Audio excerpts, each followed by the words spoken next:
Alors aujourd'hui, on va parler, le chat et moi,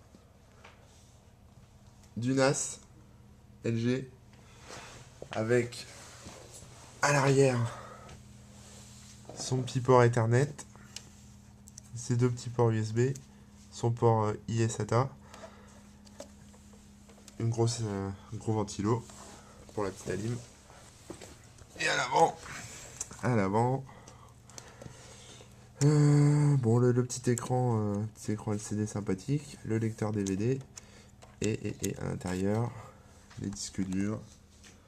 Voilà. Donc on va le démarrer.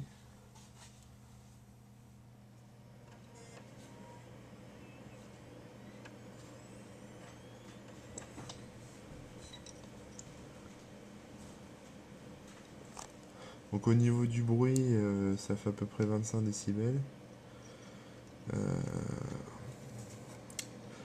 Au-dessus, on a un truc qui se rétracte avec un lecteur de carte, un port USB, voilà, ce qui est pratique. Les disques durs, c'est un truc sympa aussi, c'est le petit loquet ici qui permet de les bloquer pour empêcher de les sortir. Donc là je peux bourriner, il sortira pas. Voilà. On en sortira un chaud tout à l'heure. Et puis le petit lecteur DVD Blu-ray, graveur DVD Blu-ray. Voilà. À l'intérieur.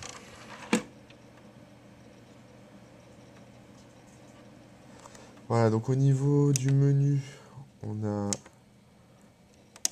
Il est encore en train de démarrer.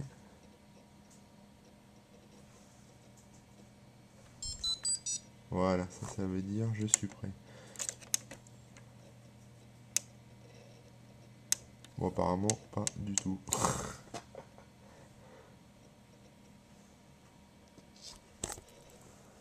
Ça suffit.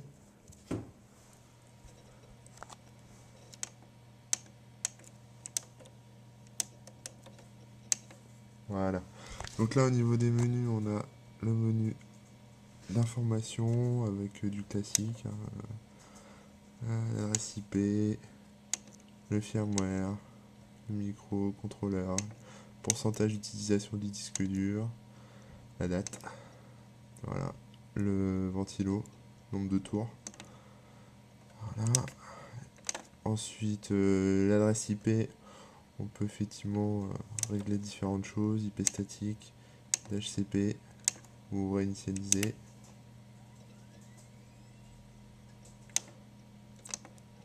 Au niveau backup USB, ça c'est plutôt pas mal, ça permet de brancher un disque dur ici, et il fait le backup automatique. On fera un test après. Ça c'est pour la disque dur DVD, petite image ou copie de données. Voilà, avec et hibernation parce que ce truc est destiné à rester en veille le plus longtemps possible.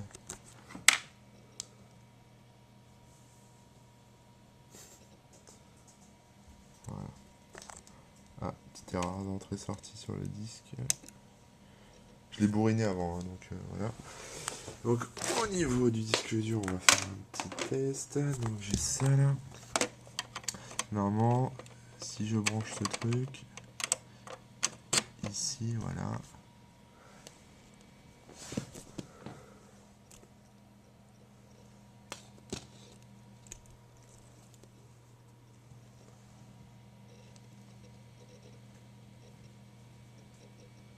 Ça détecte le lecteur. Ça détecte le disque dur USB et normalement il devrait commencer un backup automatique. Voilà. USB backup. Et c'est parti.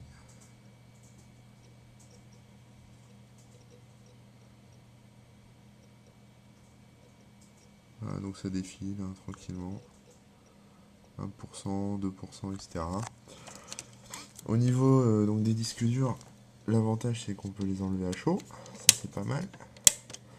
Donc si j'en fais péter un là à chaud directement, il va pas aimer, mais c'est pas grave. Le backup risque de planter. Donc on a Voilà, du SATA avec voilà, rien, classique.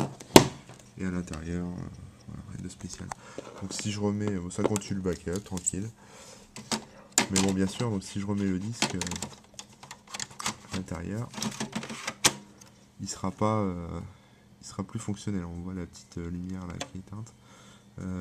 Donc voilà, et du coup il faudra le reconfigurer au niveau de l'interface.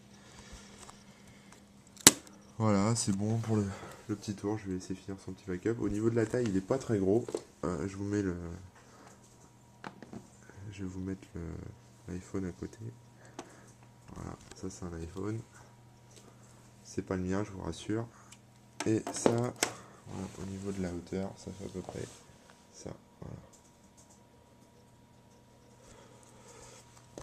voilà pour le petit NAS LG.